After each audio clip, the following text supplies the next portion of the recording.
So we are back, y'all. It is another episode of Oh Heck Nah, a Naked and Afraid podcast with your host, Malu Beyoncé and Gabe. And I'm excited to be back. What episode are we on? Because I'm ready to get started. This is episode 5 of, I believe, 9, but don't take my word for that number. The second number, the 9. It feels like kind of in the middle. This was a middle of the road, episode. So what was the most memorable part for you? The most memorable part, probably how traumatized Wes has become, mainly the lion being near their I don't shelter. know anybody named Wes. Oh, sorry. Zaddy is traumatized, everybody. Poor Zaddy. We need to check his mental health. Where's Zaddy? That's right. I was so concerned that I almost texted him and say, listen, if you're tapping, tell me now. But I resisted. But geez, I mean, it's kind of worrying me a little bit. So let's get started with that because we want to start with the most interesting things. And there's been a lot of danger in this episode. First off, let's talk about the snake skin that he found. That would have put me on high alert right there. I'm so glad they showed it. Yeah, and it was kind of in the middle of the shelter, kind of like, I'm trying to, like, there are the 3 walls, the open area, like in the middle of the open area under a cover area, there was the snake skin. So that snake was probably like, ooh, this fire is a wee bit warm. Okay, I'm just going to slither away. Or it was like, oh, look, some shade. I'm just going to shed my skin here and then slither away. But yeah, and then they gave the stuff about the black mamba is one of the deadliest snakes in the world, and it can bite several times. And then you just see the black mamba with its big eyes, just like, I'm going to get you. Don't mess with me. Now, let's talk about how long it takes for a snake to shed its skin. So the process can take a couple of weeks, but the actual skin just like coming off, that could be an hour or a few minutes. So I was wondering, it could not have been in there shedding because they would have seen it. I think they just picked it up. It was probably stuck to like one of their wood piles. What do you think? I think, oh yeah, because it probably was stuck to the wood, and when they picked up some of the wood to take it to the fire, it probably fell off, and then maybe not noticed it until later. So, and where we see the snake later, it kind of went to that area, so that makes sense. So I didn't see it that way. I just thought it went through, shed, and went out. But that your theory makes a lot more sense than in my head. So that's very enlightening for me. Yes, I think it was probably on the wood. But let's talk about the video camera angle and what are you calling him, Steve? Telling him Snake. Oh my gosh, that was very fortunate that they caught that. Exactly, because Wes wasn't even remotely looking the direction the snake was in, and Steven's like, there's a snake. It's right over there. Zaddy's like, what? But it kind of slithered in towards the wall, and then they're just kind of off to the side, and then it slithers back underneath the concrete slab.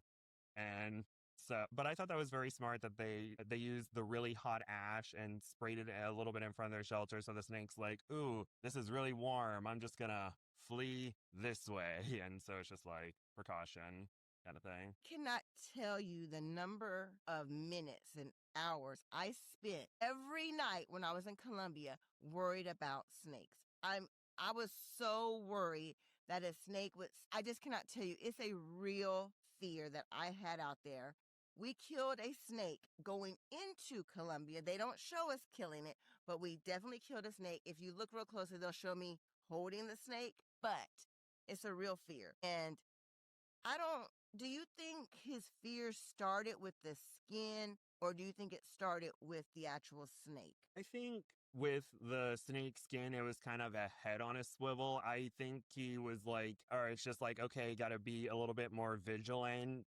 And it wasn't until the actual snake was seen where it was just like high alert, like heart pumping, adrenaline flowing kind of thing. So I think it was definitely the seeing kind of thing, because it's like out of sight, out of mind kind of thing. It's like, oh, we saw the snake skin, but we didn't see the snake, so we should be okay. But then he sees the actual snake, and it's just like, huh. And I think with the lion before, that's just a lot of things coming at you at once. And so I applaud both of them for their mental fortitude after dealing with this. So you jumped ahead to the lion part. Oh, sorry. So let's talk about, let's talk about the lion. That was some crazy stuff. Why did he go outside to see? I'm not 100% sure. I love the fact that they immediately said, you get that wall, I'll get this wall. But they did come out. I wonder how long this whole interaction took. And let's start over. I want to talk about how real you think this was. How close do you think this lion was? Tell me what you actually think happened, Gabe, please. I think that, they heard the lion and maybe Wes wanted to get eyes on it because, the hole in the back of or the window in the back of the shelter, just trying to be like, okay, how close is it? Just to make sure, because, maybe they could be like, oh, we don't hear it, it's gone away. And then they pop out and boom, there it is. So maybe Wes just wanted to get eyes on it. Probably saw it at a distance. Probably So tell me saw it. what you think happened. You think they Sorry. heard, so you think they heard the lion and then they started shoring up the shelter and then later on they came out. Is that what you think happened? Yes. And you think they heard it growl? Yes. How close do you think it really was? I'm not really good with distances. I know they said the rotten meat was about 75 yards away, but it didn't look like the line was near that. So within like 50 to 100 yards is going to be my best Do you guess. think they saw the lion with their own eyes? Do you think they put eyes on the lion? I think so. I think they did see the lion. Or at least they saw something moving that sounded like a lion in the distance and, didn't want to be like, oh, it's just some herbivore just walking through kind of thing. They just wanted to make sure. And then they treated the threat as a threat and was like banging on the sheet metal or wriggly tin, or as I believe Steven calls it, to try and Well, scare it away. Well, so these are my observations. My number one observation with the lion ding dong ditch, I noticed that they yelled something like, there's a lion. And it sounded like they were yelling it to the producers. Do you think that the camera crew was present at the time of this lion? I don't. Think about the I, cameras and the way everything was set up. yeah, Do you because think the lion was, yeah. now that I'm thinking about it, we mainly only, of Wes and Steven, we only see GoPro and like stationary cameras that they probably put on a tree nearby. And then we see the camera kind of looking past a bush. So maybe camera people were nearby with the Rangers while Wes and Steve were probably in a little bit more of a vulnerable position. But Okay. So do you know what timestamp that happened at by any chance with your notes? Do you kind of notice or do you remember when I it do happened? not remember a timestamp. If I were, I would assume probably early afternoon to mid afternoon, since like No, the I summer. mean on the show. I mean Oh, like on the timestamp of oh, of the show. Did it happen in the beginning, middle? I would, here, let me see. I believe, looking at my notes real quick, it happens on day 16. So I assume within the first third of the episode is when that happened. Okay, I'm gonna try to pull it up. This was the reason why I find this strange. And don't get me wrong, I 100,000,000% believe there was a lion. But I find it weird that there was no camera crew around. Were they on lunch break? Where was the camera crew? How unfortunate? How close did the lion get? There's so many questions that I have that I feel like the editors did not put in a succinct little package with the bow like they normally do. There was a lot here left for me to wonder. I just don't know how big of a threat it was. I know it scared the bejesus out of Zaddy, but and I think they have a right to be scared, but you can hear a lion growl from far, far, far away. You know that, right? Yeah. So I just wonder how close it was. Sometimes the editors even make it seem like it's closer than what it really was. And I feel like they really left this up to our imagination. What do you think? I think so. Because, we see the lion and it looks like the cameraman is popping up from behind a bush, but Wes and Steven are just like GoPro and cameras on it. This may not have been how the lion acts specifically, but there was probably a lion nearby that they needed to scare away. And it was probably a very harrowing situation. And so they were like, here's some B roll. This is how harrowing it was. But what the lion was doing in the show may not have been what the lion was doing around Wes and Steven's shelter. Oh, 1,000,000% gay, because that lion that was like, "Grr, I'm gonna come after you." What? You talking to me? Grr. I mean, I think that Sassy was lion. B-roll, because that lion was like, "What? What'd you say?" So I was just surprised about a couple things about the way they reacted. I believe it was 100% real. Wes told him to settle down. So I almost feel like Steve was giving the lion some challenging. What do you call it when you challenge the animal? Or is it like posturing kind of thing? Or Something. I don't think Zaddy liked it either. I'm surprised that they didn't start grabbing torches. I don't know what they were doing. I think some stuff was cut out. I actually think it might have been a lot worse than what the show made it seem, to be honest with you. yeah, there are some times where it's like the B-roll footage of like, oh no, danger, but then the survivors are like, oh yeah, that was much worse. They were a lot closer than you think they were, but the cameras didn't pick it up, so just like you only got to take us at our word kind of thing. Yeah, that was I would have been It was like, I'm just scary. gonna stay in the shelter for the rest of my time here. Have fun, everybody, kind of And thing. that brings me to my point. This is real danger. I am so tired of people saying that, oh, that wasn't the lion, that was the B-roll. Well, you know what? If I was a cameraman, I wouldn't be standing there looking at a lion taking camera footage of it either. So yeah, they're going to miss some of it, but this is real. And I love Wes thinking, I have a family to go home to. And you can really see him in his mind thinking, like, is this worth it? Because this is real danger. Yeah, there was a moment after the Black Mamba situation where he's talking to camera and the captions say like voice breaking like at the end of one of his sentences as he's talking in the shelter. So I'm sure mentally he's just kind of like internally just thinking through a few things in that moment, and it's just like, ooh, this is very real and very dangerous. Just gotta think through some things, plan ahead, all that good stuff, but good on Yes. them for staying calm. So we need to have a real conversation. I stayed up late at night thinking about this. Do you think Zaddy would tap because of this being a real threat? I mean, seriously, do you think he would? I don't think it would be a very easy discussion, because I think it would be really hard for almost any man or woman. I think it might be easier for a woman for them to be like, you know what, I'm going to tap out. This is way too real. I almost got bit by a snake. A lion's after us. I'm going to tap, y'all. Peace out. Because of pride and stuff. What do you think? I think that if he was by himself, then there would be a higher chance, but Good point. I but I think if even if he was alone, he may be like, I'm moving to see if I can find anybody else at the next water source. But I think since Stee is there and Stee is kind of like, he's jumping around, being excited about things, I think maybe Wes can like focus more on like, let me focus on mentoring and we'll make it through this together kind of thing. And it's like, I do have someone with me, and we can watch each other's back. So I think that he may kind of emotionally dip a little bit, but I don't think there's a high probability of him tapping. But I think maybe he thinks about it a little bit. Okay.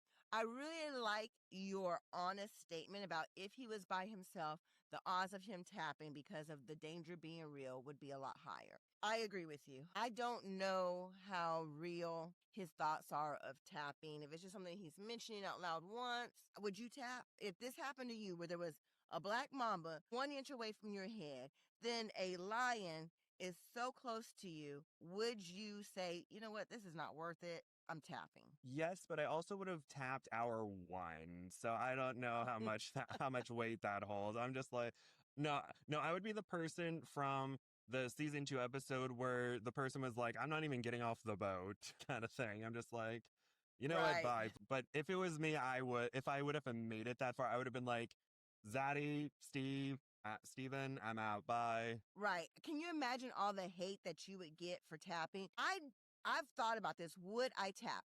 I think I would probably be proactive first. They set up that little alarm system, but that alarm system is not going to do anything for you. I have always thought about making a cage for shelter inside of my shelter, because if a cage can keep animals out at the zoo, well, then it can probably keep the animals from getting to you in a cage. And I'm being dead serious. If I was in Africa, I would really like a cage. A lion does come, but it does no good if you're not in the cage and the lion comes while you're sleeping. So I don't know, but I would build a cage if I was in Africa and the threat was real. And people say this is staged. It's not. No. Oh, no, no. That's terrifying. No, it's not staged. 100%. So now let's talk about the threat at the end of the episode. That seems really scary. I knew they were going to leave us on a cliffhanger. I'm not happy about the cliffhanger.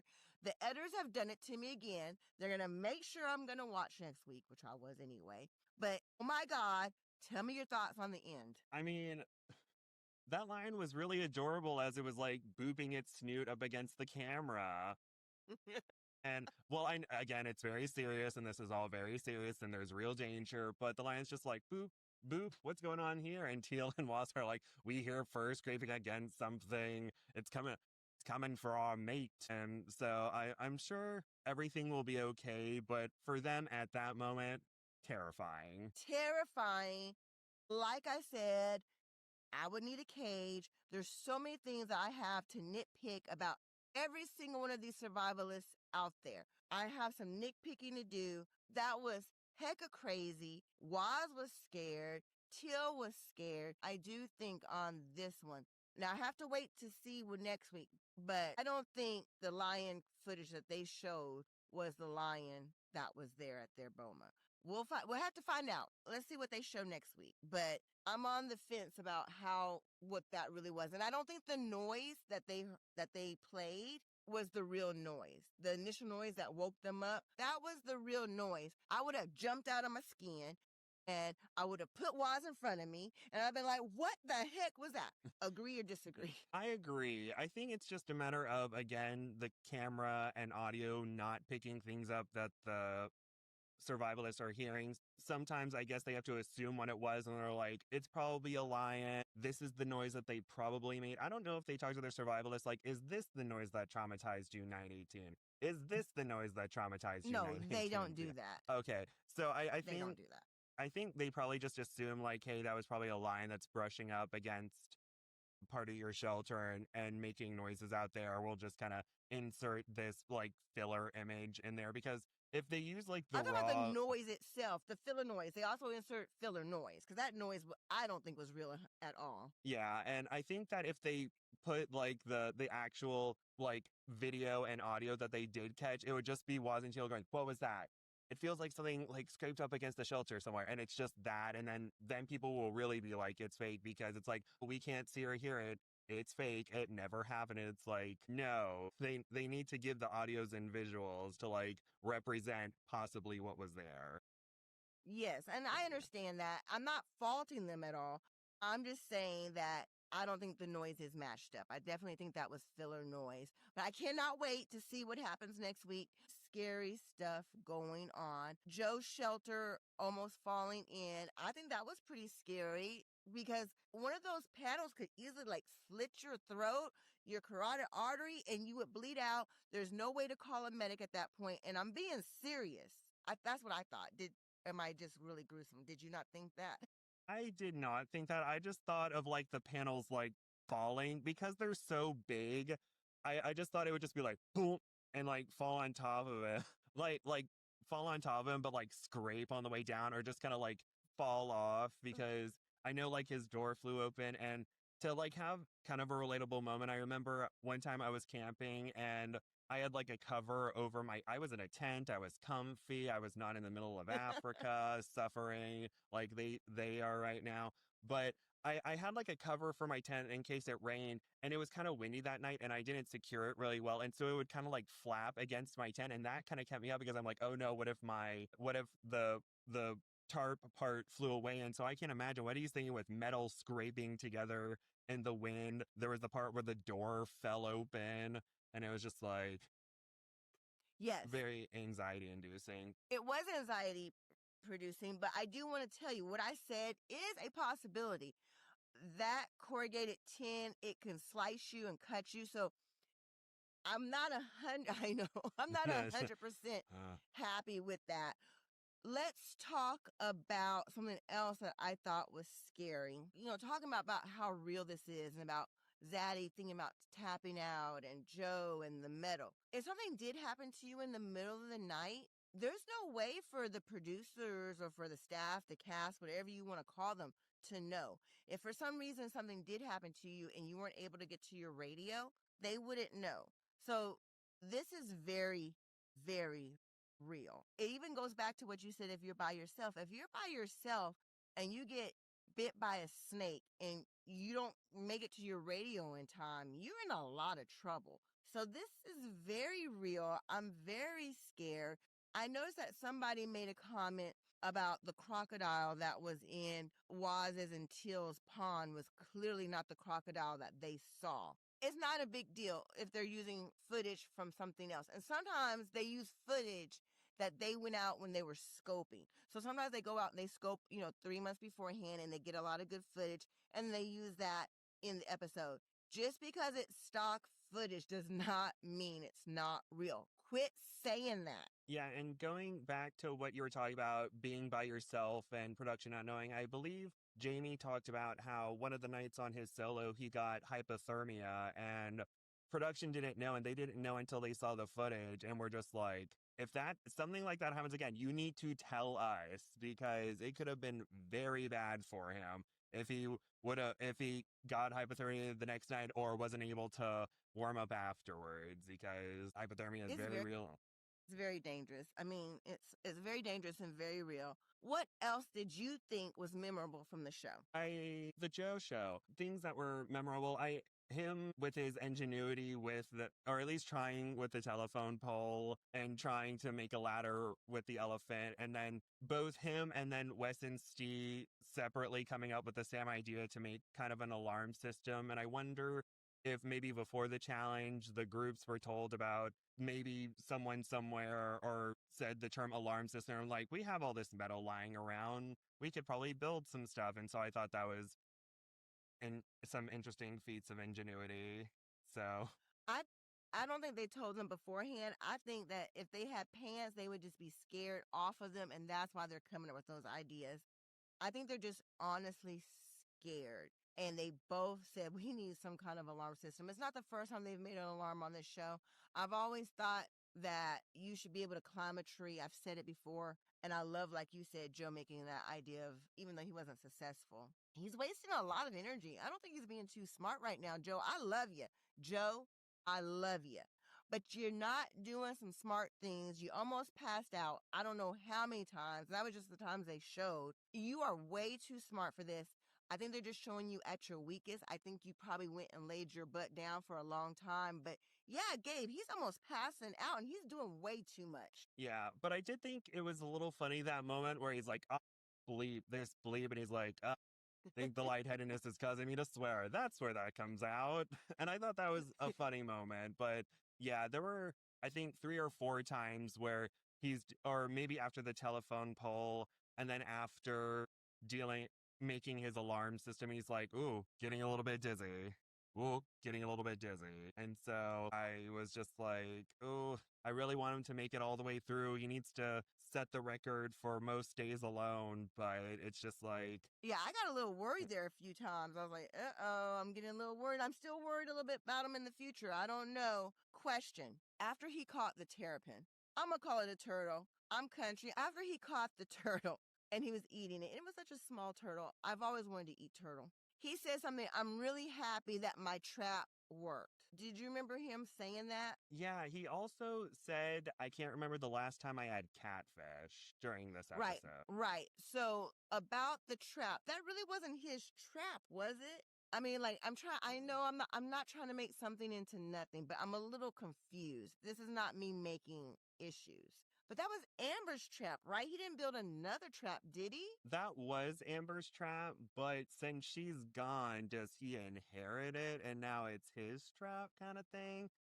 Yes. Because, or, or just, and I don't think he's like my bow. He could be like Amber's bow, but I think with the trap, it's kind of like if you find it out there and you didn't necessarily buy it, you don't really own it. So he could be like my trap, but Amber Yeah, I was was the just one a who little made. confused. Okay. That's all. I just didn't know if he had made something different and I missed it somehow, even though I watched the show 3 times. But that little turtle was so small, but he was eating it up like it tasted so good.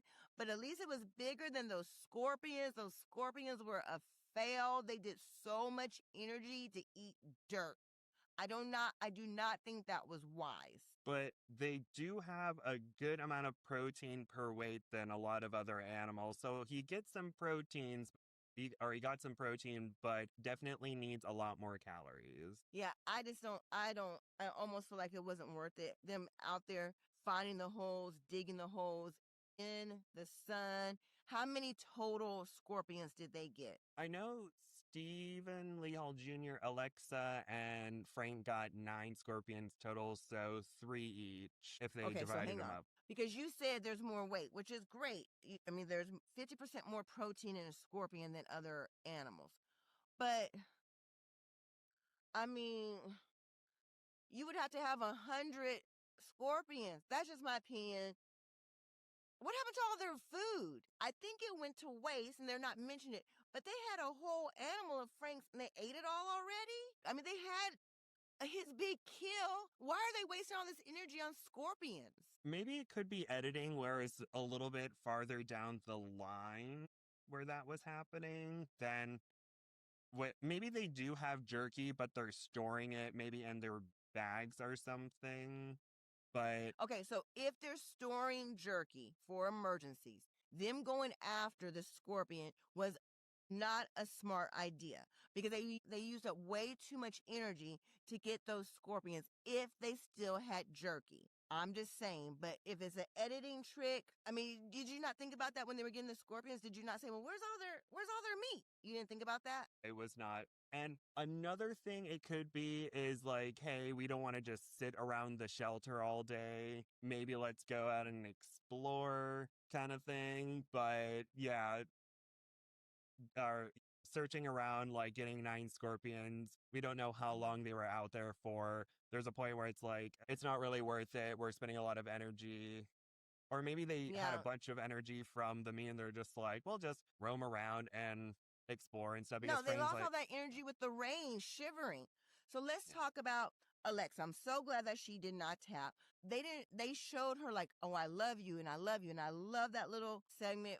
And I think she was coming back from her stand up and she had been crying. They're like, hey, you okay? I knew that they were going to show support for her.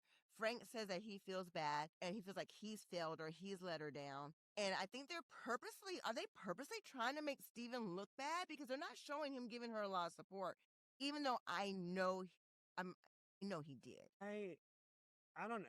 I just remember her sitting down and I noted him being like, we love you, Alexa. And maybe he Mhm. was just cold and tired, but I think based on the editing, they are probably propping Frank up and leaving out a lot of Steven's commentary about the situation and kind of like be like, look, we have a legend in the making here because I know the fans are like, we need new legends. So I'm sure it's just editing magic with Frank and Steven is concerned. And I don't know if they're trying to make him look bad, but it based on some of the fan perception, people are like, what is Steven doing? Kind of Yeah, I thing. saw one of those posts too. They were like, "Well, I wanted to be on Steven's camp, but I'm changing my mind." So I don't think the producers, the editors are doing it on purpose, but inadvertently, they're making him look a little bad. But don't get it twisted, y'all. I'm sure he's doing way more. You got to remember, you're not seeing everything. But yeah, that was a bad idea about the whole scorpions. I'm sorry. I'm just gonna call it bad idea. I don't care. It was not enough.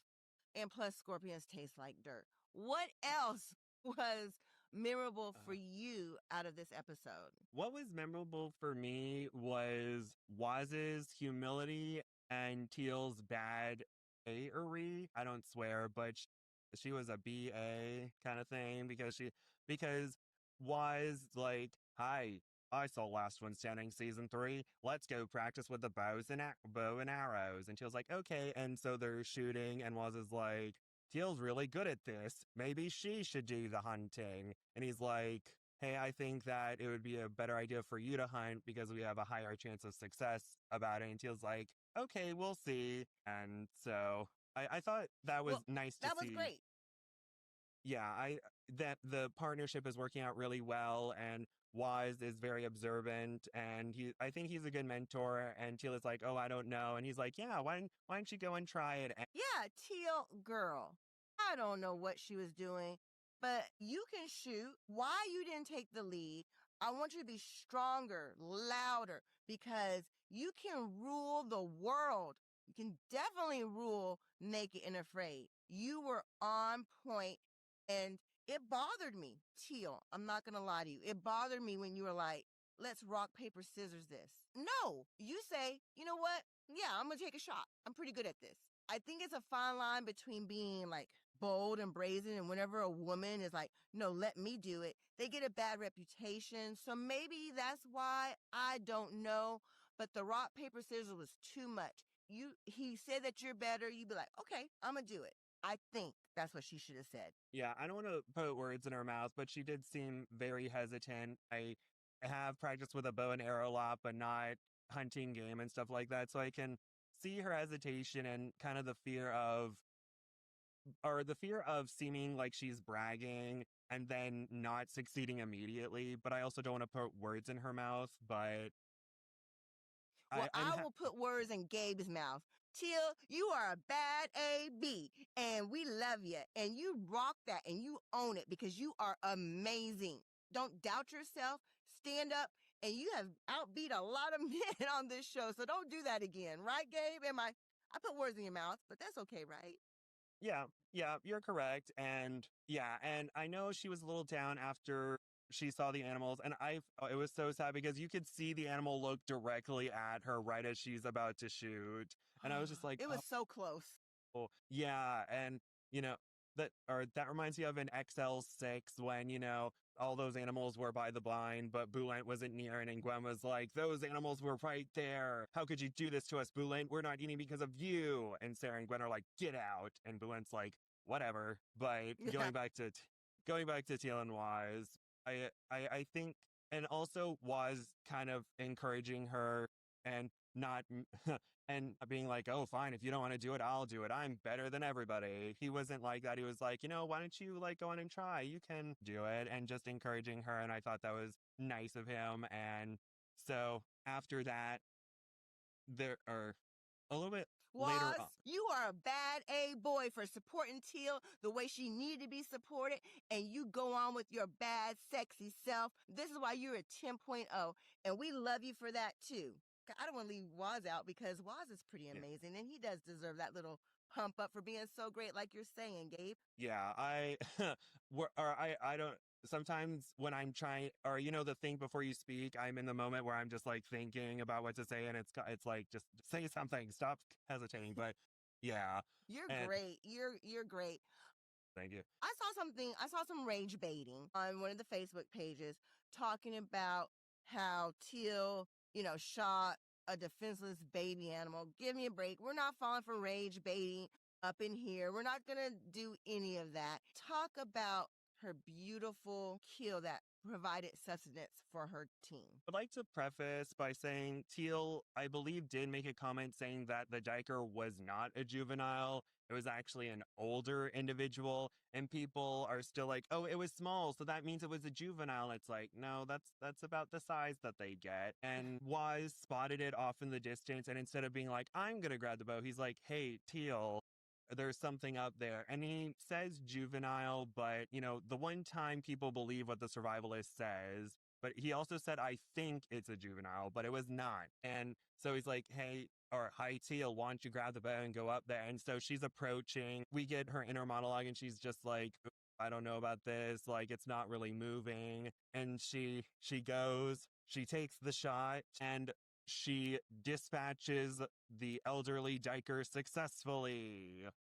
And Yes, and it was beautiful. and unfortunately, she's kind of emotionally drained by the whole situation. And that may be kind of one of the reasons why she was, I don't want to put words in her mouth, but that may be a reason why she was a little bit hesitant because she does say, I know where my food comes from, but this is still really difficult. And luckily, Waz is there to be like, it's okay. I'm here to support you. We'll make a Oh no, plan. that is not how he said it. That's not how he said it, Gabe. He was like, I thought Waz was a little like, hey, this is part of Naked and Afraid. I'm just telling you, that's the way I thought he said it. I like the way he said it, but he Oh. wasn't hold handing in my point of view. I like to make things like, oh, it's okay. They were like this. And he's like, all right, let's make a plan. It's okay. You got this. Pick yourself up by the bootstraps. We're going to process this thing. I'll carry it back. Thank you so much. Okay, we're going to do this. We're going to hang it on the tree and we're going to process it. And He it was, kind of was like that. He was kind of like, all right, this is part of Naked and Afraid. I'll start it off since you're feeling a little emotional. I think on his face, he was a little shocked that she was so emotional. At one point, he was like, you good? Like, but yeah. I was like, yeah, he's not understanding it. This is a highly emotional event for her. But I think he handled it just right. I don't think she needed a lot of hand holding. She had her space and she was able to come to terms with it on her own terms. And I'm glad that he didn't coddle her. And I'm glad. That reminds me of the meme where it's like parents in the animal kingdom and their babies, and some of them it's like, oh, it's okay, I'll protect you. And with birds, it's like, fly, B word, and they're kicking them out of the nest. Waz was kind of like, fly, B word, but did like a gentle kick off the nest. And also there was someone who tried to get kind of a rage baity post on the True Fans page, and they also spelt Waz's name wrong. They said Oz instead of Waz. Sorry to shout you out if you're listening. Sorry to put you No, on what did blast they right now. say? What did they say about my Waz, the Well, wonderful Waz? Well, they were basically saying that he's acting the same way he did back in LOS 1, basically saying that people are hunting for him, that he's basically making Teal hunt for him is the implication. Someone on another post on another page was like, did we forget about the multiple fish he caught during the beginning of the challenge where he was with the net and was catching fish, and how he caught a piglet with his bare hands on his first challenge kind of thing? Don't mess with Mr. 10.0 Waz, and don't mess with his jungle wife Teal, because she's killing it. And this is the team. Waz, I didn't choose to be on his team though, did I? No, we chose Zaddy, Steven, and Miranda at the beginning, but we're both like, do we want to rethink this kind of thing? No, I'm gonna stay with Zaddy. I need to support Okay. Zaddy right now. I'll be there for him. But yeah, they're killing it. Great, great kill. I thought everything about it was better. I think they learned a lot from their smoker the first time. We touched on this before, and I led you back another direction, and I'm sorry about that. But let's talk about their meat. I don't showed it, but they wasted a lot of meat, did they not, from their first kill? They just didn't show it. Yeah, I think, we see Waz dumping a bunch of it. And I think what also happened is they saw like the inside of the meat was going bad. So they immediately ate the outside of the meat because we saw them like eating bits of it. So they probably tried to eat as much as they could and got rid of the rest. So there was a good chunk, but they could use it for fishing in the future potentially. Yes, and I'm gonna write that down because there's something else I want to say about that. Let me just write this down, okay? Because you made a point that you always have these great points. So this time they were a lot smarter. I did not criticize them as hard as I should have the first time because I thought we were gonna get to it. But yeah, your smoker the first time and you knew it was rainy. You knew it was gonna be out there. You should have rethought your situation and brought the meat inside or something like you did this time. Because they're like, yeah, we're bringing the meat inside this time. Didn't criticize you too bad for it the first time, but good job on, changing it up. Now let's move on to something that I forgot about. And I think this kind of goes for everybody. I know that you want to use some of that rotty flesh for fish bait. I understand that. But you know where you are, people. Why don't you wrap it up in something, y'all got stuff there, and bury it real deep or something far away and burn the rest? Why aren't they burning the innards and all the stuff that they're not using? I guess because the smell will attract animals. I don't know, but I think just leaving it there to rot is making it even a bigger threat. What could we do? Do you agree or disagree that they're just letting it rot too close? I mean, it really depends on the distance away because it may be further, or maybe it could be used as a deterrent because they're like, oh, there are animals that come to our shelter anyway. We'll just leave this far away over here. And we don't necessarily see exactly what they're doing with it, but I think just leaving it there might not be the best choice, but I don't Someone know. said we have dead meat on both sides of us. I think it was your boy, Steve. I think he said that we have meat on both sides, on two sides of us. Do you remember him saying that? I just don't understand. It doesn't sound like the smartest thing to do. And do you remember in one episode, and I believe it might have been Gary Golden, he got mad and got into an argument with his teammates because he thought the dead meat was too close. Do you remember that? Who was it that got upset? If you can remember, we're going to post this. The first person to post the episode of the season and around the general timestamp of what I'm talking about, I will send you a West cookbook for free. Somebody got really upset because the carcass was too close. I think it was Gary. You don't remember that? I don't, because he would have eaten it. Well, maybe it wasn't Gary, but somebody was like, But I know what I'm talking about. I've been doing this for a long time. It's too close. I don't remember who said it. Anybody who says it, I will send you a free cookbook from Zaddy. yeah, and darn it, I have this not I have the trivia, but it's just the quotes that always stump that you could be like, who said the quote, the savage strikes again? I'll be like, Bill? And people will be like, And Andrew Shade, I know you keep notes. You can't enter this drawing. Jurassic, you can look at his yeah. Jurassic Park, but Andrew Shade, Do, you cannot do, enter do, this. do, do, Somebody do, has do, to do, know what do, I'm do. talking about. We'll make a little clip there. We'll make a little reel and put it in. I love the fact that Steve and Zaddy have meat still. You know, he's real proud of his meat. I did not love their alarm system. I think they need to build something where the lions can't get in. I mean, it's great that you know they're coming, but if they can still get in, what's the point of knowing you're about to die? I'm just saying, I need more than an alarm. I need protection. That makes sense, does it not? It does make sense. So this episode was not warm and fuzzy for me. It was a little bit warm and fuzzy with Teal, but now they're getting stalked by a lion, and I'm just freaking out. Yeah, Joe's dealing with an elephant.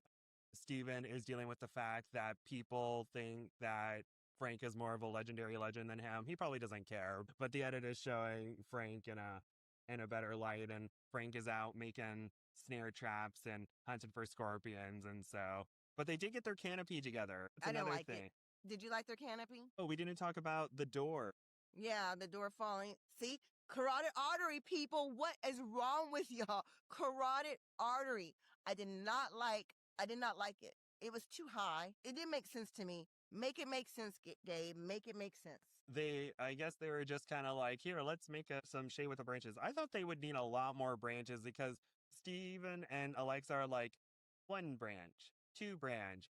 But maybe what they could do is they could tag team chopping down tons and tons and tons of branches. And then while someone is chopping branches, have someone like throw it all on top to like completely cover it because it seemed no or we might have seen the final product, but it just looked like with the few branches they had, it's like there could be a lot more that could be happening with If it this rains cover. again, the way that it rained before, and she was so cold, what they built would not provide her any warmth.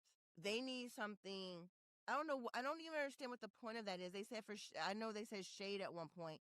They could have taken all those branches, made a platform, made a small teepee that's covered up for night when it's cold if it rains again. What they built would not protect them from rain, in my opinion. What do you think? I agree. And what they could do is they could have taken the steel door and put it. I don't, it probably might not have fit on the two cars, but at least put it on top of the two cars so water doesn't like trickle in. Or they could have made something where it could be like an A-frame, but it would need to be really secure since it's a giant door. But at least like you can use the door, just don't like put it up super high or just like prepare for the rain again. It doesn't look like they're preparing for rain again, and maybe they think They're that not. the rain is over, but Well, maybe I, the rain is over. I don't know, but you never know in these kind of situations. And Frank is literally saying that I feel bad because the shelter was not great. And you still don't have a great shelter. Everybody's shelter is sucky. And I'm going to say it's sucky because I still think a lion would be able to get in. The closest one would probably be Zaddy's and Steve's shelter. They're probably the safest. They could do some more adjusting on that, but I think they're the safest. But the reason why I'm saying that they're sucky is because I would be afraid of the lions and the elephants. I don't think you can do anything about the elephants. Would you sleep in those? Do you think they're safe? Be honest.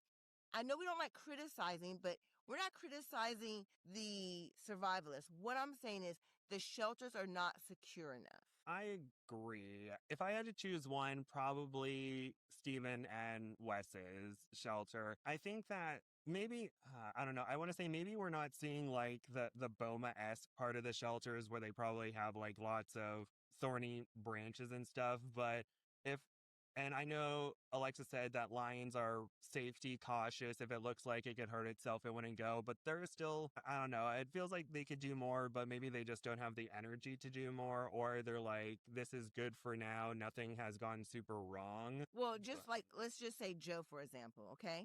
If I was Joe, see, you can't do it. You can't do it. I was going to say that tube would be the safest thing to get away from a lion. But it's too far away for him to run in there and protect himself from the lion. I I don't think a lion would come after Joe in his shelter, but it would knock it down if it did, right? It's not strong enough. If a lion pounced on it, it's not going to keep it out. But maybe since it's all made of metal, the lion may like try to jump on it and be like, ow, my paw, and just like run away. But Maybe. I'm sorry, guys. I don't mean to criticize your shelter so bad. It's just that it looks really scary out there, and this is real. And if I didn't think it was real, then I wouldn't be complaining about your bomas, your shelters for safety. With that being said, we do know that was until survive because they're on social media. However, what do we have in store for next week? next week, we have Heckscape of the Dam, spelled Dammed. Wes and Steven break. Yeah, sorry. Wes and Steven brave croc-filled waters to build a fish dam and get their first fish catch of the challenge. Teal and Waz use a mosquito net to catch 6 terrapins. A heat wave has both Frank and Joe on the brink as medics assess if they can continue. Frank and Joe? Yes. They gave a lot of information in that. I mean, why are you giving us so much information? They catch 6 turtles. Where did they get a mosquito net from? I don't remember them having that. Teal brought it. Okay. And Frank and Joe, I'm worried about Joe. I'm not going to text them. I'm not going to text them, but I want to text them, but I'm not going to. This is so scary, but this is what makes Naked and Afraid so good. Please make sure you like, follow, subscribe because it's only going to get better because next week is even better than this week. I'm Malu Beyoncé and Gabe. Thank you so much. What's your famous advice for us? Because I need that advice. Don't send hate to any of the survivalists. Support your faves. Speaking of, yeah, that's your famous. I mean, that should be your tagline because I think it's very smart. Oh, thank Speaking you. of that, I saw someone kind of being rude about Joe and how he squints his eyes. That is rude. I don't like it. Gabe, what do you think about that? Did you see what I'm talking about? I see what you're talking about, and a lot of people have been asking, but I know some people are saying, oh, he probably did something and injured his eye because he's Joe, and we don't like him because he argued with Kel in episode 1, and we're going to hold that against him without knowing everything that was going on out there, and blah, blah, blah. And it's just like, but I have an update because Joe himself has answered why he squints his eye out there occasionally. Okay. So on Facebook, he responded to someone asking about his eye, someone who is commenting in not a mean way. He said, So Joe said it was kind of like a birth defect, and so you definitely should not be commenting on it. To be honest with you, I thought it was an eye condition, but it doesn't even matter if it wasn't. Don't call him names. yeah, let's slow down and stop the Joe hate train and just like appreciate the fact that he's doing this by himself. He's been smart in a lot of different things. Did you see how close Joe was sleeping to that fire?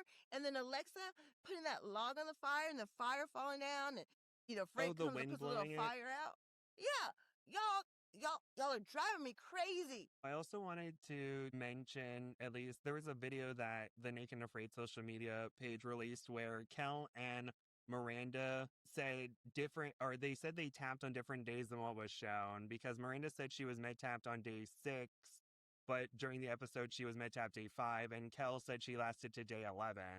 And so I'm just like, what an interesting discrepancy there. I always give the survivalists the benefit of the doubt, right? Yeah, and so So on my we're going to go with recap, there. yeah. So it's just interesting to see, but I guess editing, storylines, whatever. But okay, so. All right. So Gabe, I'm so frustrated.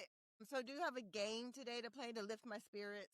I do. I have the Okay. Select a Survivalist game in which I give Malu a list of 4 survivalists and she can choose 1 or 2 or 3 or 4 survivalists she wants to see come back, and I can say they can come back for this or just in general. But I'm hoping that you can pick 2 because one of them is someone you really want to come back. So I want to give the other 3 a little bit of a chance. But Okay, I'm ready. okay, so the 4 survivalists: 1, Victor, aka Handsome Santa; Sarah Wiley, the winner of the XL survey that I posted not too long ago, but she also really wants to come back. And then 3, Drew Bishop, who is very knowledgeable, and I think that he would be a great survivalist to return and show off his skills. And number 4, Jesse Lee. Did you say Jesse Lee? Because you know I love Jesse Lee. Yeah, that's why I said you would probably have to pick 2 from this list. But yeah, just number 4, Jesse Lee. Okay. This is really hard. I mean, this is so hard. I mean, Jesse Lee, number 1, duh. And I'll go into a whole rant about her beautiful behind. But between the other 3, Who do you choose? Handsome Santa, Sarah, you mean or sexy Andrew? Santa? Okay, I'm cutting out Sarah. Sarah, you're out. Now it's between Andrew and Victor. I'm going to say sexy Santa, aka Victor, because we don't really know what he's got. I mean, we know what he's got personally, but we didn't get to see what he's really got on his show because they were in a horrible location. And I think he's capable of way more. And I want to see him go out there and give it a shot. So, sexy Santa and Jesse Lee, I love you. I think she is my number 1 to come back of all times. I would choose her above EJ. I know that's a bold statement to say, but when it comes to somebody who has what it takes to be, if there was a Miss America Naked and Afraid, I think Jessie Lee would be the winner because she just has so much endurance and heart and strength, and I want to see her back. And yes, I'm biased. I don't care. Now, I'm going to make a game for you, Gabe. Are you ready? I'm ready. All right. One of the survivalists on Naked and Afraid Apocalypse has to go tonight. Who do you choose? They have to go. Who is leaving? Oh no, this is like on RuPaul's Drag Race when they're like, who would you like to see go home tonight and why? Well, I'm going to start out with those who I don't want to see go right now. I don't want to see Joe go because it's the Joe show. I think we need to keep Waz and Teal together. I think we need to keep Frank, and we need to keep Wes. So I think that leaves Alexa, Stephen Lee Hall Jr., and Stephen Kelly. Oh no. I would like to preface this by saying I'm not a survivalist. I don't know anything about survival. All these people are amazing. But I think for something that could throw a wrench into one of the teams, and I would like to see this dynamic, I would eliminate Stephen Lee Hall Jr. from the competition. Really? I think that's a great choice because of, like you said, the dynamics would change and everything. He has plenty on his belt. You were saying like you want to see Frank and Alex like really step it up and see how they survive without him, correct? Of your wisdom, oh wise Stephen Lee Hall Jr. And I think something, Yes. and a close second would probably be Stephen Kelly, just as because That's who I chose Steve. I want okay. Steve to go home, and let me tell you why. I want Steve to go home because I would like to see Zaddy out there by himself to put that more pressure of being afraid. I mean, this is Naked and Afraid. And how afraid do you have to be to tap when you are a legend like Wes? So I would like to see that dynamic. Is that crazy to say? It is. to see Zaddy out there naked and afraid the way he is right now with all these threats, I think would be really interesting. And you brought up a good point earlier. Oh gosh, can you imagine on Last One Standing if it's like, for your challenge today, whoever gets first is immune, but everyone else must come to a group consensus on who they think is the weakest and who should go home. And Jeff We cannot be a talked part of that about that. season. Yeah. We talked, What? yeah, I mean, that would be so interesting. The alliances would be a lot different with that. Good luck to Joe. Send love, not hate. And we're out. Bye.